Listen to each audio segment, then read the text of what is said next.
अस्सलाम वालेकुम दोस्तों, मेरा नाम डॉक्टर अली है और आज की इस वीडियो में हम डिस्कस करने जा रहे हैं मेटेलिक सॉलिड के टॉपिक को। तो आज की इस लेक्चर को शुरू करने से पहले एज यूजुअल आपसे रिक्वेस्ट करेंगे कि अगर आपने अब तक हमारे इस चैनल को सब्सक्राइब नहीं किया जो कि सिंध बोर्ड टीचिंग के नाम से है, तो काइंडली आज ही आप हमारे इस चैनल को सब्सक्राइब करें और साथ ही साथ बेल आइकन को लाजमी क्लिक करें ताकि हमारी अपलोड करदा तमाम इंपॉर्टेंट वीडियोस की नोटिफिकेशन भी आपको रिसीव हो सके। तो आइए हम स्टार्ट करते हैं मेटेलिक सॉलिड के लेक्चर को।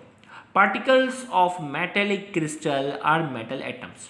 भाई जो मेटेलिक सॉलिड जो होता है ना, उनके अंदर जो पार्टिकल्स होते हैं वो क्या होते हैं? मेटल्स के क्या होते हैं? एटम्स होते हैं। अब ये जो मेटल के जो एटम्स होते हैं वो किस तरह अरेंज होते हैं, उसके लिए एक थ्योरी है, उस थ्योरी का नाम है इलेक्ट्रॉन सी थ्योरी, जो कि अभी हम डायग्राम की मदद से भी डिस्कस करने जा रहे हैं। According to electron sea theory के मुताबिक metal atoms lose their all valence electron into vacant space and become positively charged metal ions। हमने कहा कि इस थ्योरी के मुताबिक मेटल्स जो होते हैं ना, उनके जो एटम होते हैं वो अपने आउटर मोस्ट शेल के इलेक्ट्रॉन को क्या कर देते हैं? लॉस कर देते हैं, आउटर मोस्ट शेल के इलेक्ट्रॉन को निकाल देते हैं, into vacant space, free space में छोड़ देते हैं, and become positively charged metal sign.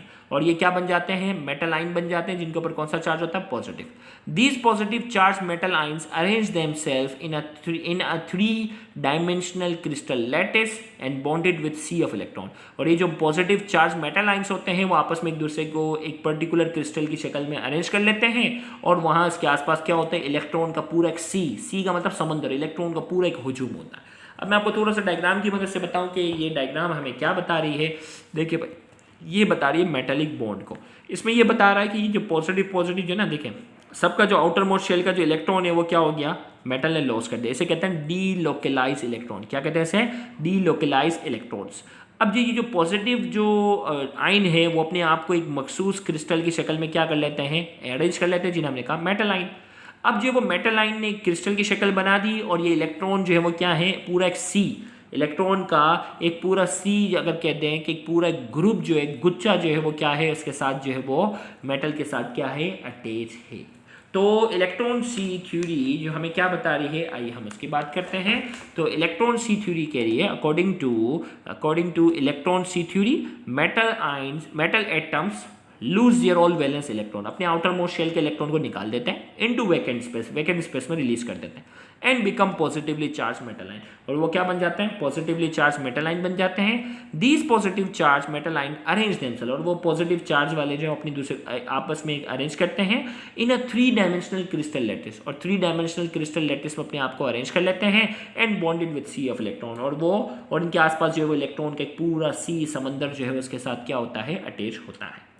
अब जो वो मेटेलिक बॉन्ड की हम बात करते हैं कि भाई मेटेलिक बॉन्ड की डेफिनेशन क्या है? The force of attraction between metal cation जो है वो पॉजिटिव आइन थे, इससे पहले वाले लेक्चर में बात की थी, and sea of delocalise electron, जो ये इलेक्ट्रॉन जो फ्री जो घूम रहे हैं ना, मेटल आइन अभी डायग्राम में हमने कहा था ना, कैटाइन ने अपने आप को अरेंज कर लिया था, और सी ऑफ इलेक्ट्रॉन, इनके दरमियान जो भी फोर्स ऑफ अट्रैक्शन होती है उसे क्या कहते हैं? Metallic bond. तो मेटेलिक बॉन्ड की हमारे पास डेफिनेशन क्या हुई? द फोर्स ऑफ अट्रैक्शन की बात हो रही है बिटवीन मेटल कैटाइन, मेटल के जो कैटाइन थे पॉजिटिव वाले ion, and sea of delocalise electron, electron जो है उनका जो पूरा एक हुजूम जो है वो डी लोकलाइज था, उनके दरमियान जो अट्रैक्शन होती है उसे हम नाम दे रहे हैं मेटेलिक बॉन्ड का। क्या कहते हैं? क्योंकि भाई इलेक्ट्रॉन के ऊपर नेगेटिव चार्ज है और कैटाइन के ऊपर क्या है? पॉजिटिव चार्ज है, तो उनके दरमियान जो अट्रैक्शन होती है उसे कहते हैं मेटेलिक बॉन्ड। अब हम बात करने जा रहे हैं properties of metallic solid. Metallic solid जो होते हैं इनकी क्या क्या प्रॉपर्टीज हैं? Metallic solid are identified by their malleability and ductility. इनको जो है वो हम जो है वो शीट में कन्वर्ट कर सकते हैं। मेटल की आपने देखी होंगी ना, लोहे की शीट होती है, और इनको हम क्या कर सकते हैं? वायर में कन्वर्ट कर सकते हैं। तो मेटल की जो निशानी है कि मेटल की बड़ी बड़ी शीट हम बना सकते हैं, मेटल्स के हम जरिए वायर की लंबी लंबी वायर बना सकते हैं। Number 2, metallic solid are look like dull. ये क्या होता है? डल होते हैं, चमकदार नहीं होते, बट व्हेन फ्रेशली कट, जब इनको फ्रेशली कट करते हैं, the inner layer appear shiny, उनकी जो अंदरूनी लेयर होती है वो शाइनी चमकदार अपीयर होती है।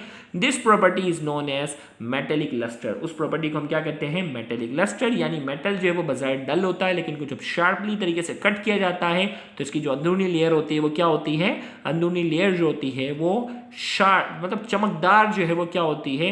रिलीज होती है। तो शाइनी अपीयर होती है, इस प्रॉपर्टी को हम कहते हैं मेटेलिक लस्टर। इसी तरीके से number 3, the electrical conductivity of metallic solid is due to the free movement of delocalise electron in electric field. और ये जो इलेक्ट्रिक कंडक्टिविटी की बात करते हैं ना, इलेक्ट्रिसिटी इनसे आसानी से कंडक्ट हो जाती है, तो इसकी वजह बता रहा है is due to the free movement of delocalise electron in electric field. Electric field के अंदर ये डी लोकलाइज इलेक्ट्रॉन क्या करते हैं, फ्रीली क्या करते हैं, मूव करते हैं। जैसे मैं आपको यहाँ डायग्राम से बताऊँ, जैसे ये डायग्राम है, ये आपको बता रही है कि ये भाई ये कैटाइन थे, उन्होंने आपस में एक दूसरे का अरेंज किया हुआ था। अब देखो ये नेगेटिव है, ये पॉजिटिव है। जैसे ही करंट इससे गुजारते हैं तो ये डी लोकलाइज इलेक्ट्रॉन जो है वो क्या करते हैं, फ्रीली एक जगह से दूसरी जगह क्या करते हैं, मूव करते हैं। इस वजह से मेटल जो है वो आसानी से क्या करता है, मेटल जो है वो आसानी से इलेक्ट्रिसिटी क्या करता है, कंडक्ट करता है। और फिर इसके बाद हमने कहा इलेक्ट्रिकल कंडक्टिविटी के बाद metals are good conductor of heat, और इनसे हीट भी क्या होती है, आसानी जो है वो अच्छे से कंडक्ट होती है। तो यहाँ जाकर आज के इस लेक्चर में हमने मेटेलिक सॉलिड के हवाले से नोट को डिस्कस किया। इंशाल्लाह नेक्स्ट लेक्चर के अंदर नेक्स्ट सॉलिड की टाइप को डिस्कस करेंगे, तो उस लेक्चर को भी देखना मत भूलिएगा। Thank you very much. अल्लाह हाफिज़।